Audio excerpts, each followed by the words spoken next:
स्वाभिमानी शेतकरी संघटना व निराधार संघर्ष समितीच्या वतीने औसा येथे दिवसा मशाल मोर्चाचं आयोजन करण्यात आला होता।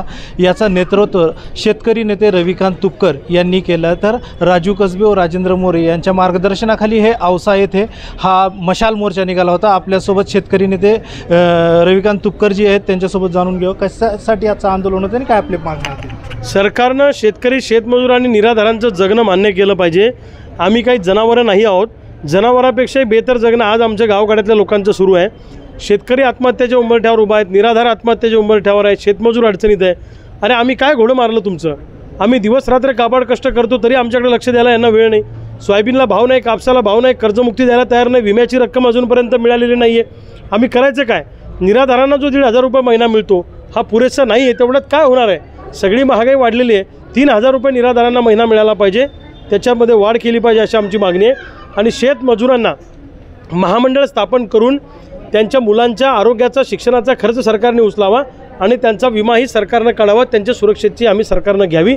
जंगली जनावरांच्या त्रासापासून वाचण्यासाठी शेतीला मजबूत कंपाऊंड करावं आणि नुकसान भरपाई 100% शेतकऱ्यांना द्यावी अशी आमची मागणी आहे। या मागण्यांच्या संदर्भामध्ये सरकारनं सकारात्मक विचार केला नाही तर निराधार शेतमजूर शेतकऱ्यांना घेऊन आम्ही मंत्रालयामध्ये घुसू।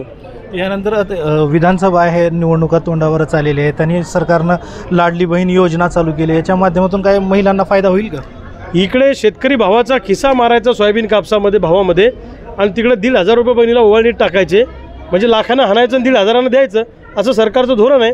निव्वळ निवडणुका डोळ्यासमोर ठेवून मुख्यमंत्री एकनाथ शिंदेनी योजना आणलेली आहे, पण त्यांना माहीत नाही शिवराज सिंग चौहानांनी ही योजना आणली तर त्यांचं मुख्यमंत्रीपद गेलं, यांचे मुख्यमंत्रीपद जाईल। लोक आता हुशार झालेले आहेत, लक्षात ठेवा। मग 5 वर्ष का नाही योजना आणली? निवडणुकीच्या तोंडावरच का आणली? म्हणजे भूलभुलैया करायचा, लोकांमध्ये काहीतरी आम्ही देतोय असं भासवायचं आणि मतं मिळवण्याचा हा प्रकार आहे।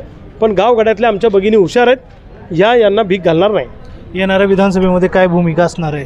नाही, शेतकरी शेतमजूर आणि निराधारांचा जर का प्रश्न सरकारने मार्गी लावला नाही तर औसा विधानसभा मतदारसंघात सुद्धा शेतकरी शेतमजूर आणि निराधारांचा एक चांगला प्रतिनिधी आम्ही विधानसभेच्या मैदानामध्ये उतरवणार आहोत। कृषी पुरस्कार भेटले मुख्यमंत्र्यांनी, ते शेतकऱ्यांना समर्पित केले काल। ते बोलबच्चन आहे, ते मुख्यमंत्री झाले एकनाथ शिंदे तेव्हा म्हणले की एकही आत्महत्या होणार नाही म्हणले, त्यांच्याच काळात आत्महत्या वाढला। पण होती एकनाथ शिंदे म्हणजे महाराष्ट्राला गुवाहाटीला पळून जाऊन सरकार स्थापन केलं, ते काय म्हणजे त्यांच्या कार्यकाळामध्ये शेतकरी खुश नाही आहेत। फक्त ते व्हिडिओ काढतात शेतीत काम करतानाचे, असं काहीतरी समर्पित करतात, या फोकनाट गोष्टी आहे। काही समर्पित करू नका, चांगला सोयाबीनला भाव द्या, चांगला कापसाला भाव द्या, आम्हाला शेतीला मजबूत कंपाऊंड द्या, पीक विम्याची रक्कम द्या, नुकसान भरपाईची रक्कम द्या, तुमची एकही भिकारी योजना आम्हाला नको। नक्कीच शेतकऱ्यांना चांगलं भाव द्या या विविध मागण्यासाठी औसा तहसील कार्यालयात निवेदन दिलेले आहेत। Asif Patel, news state Maharashtra, Ausa, Latur.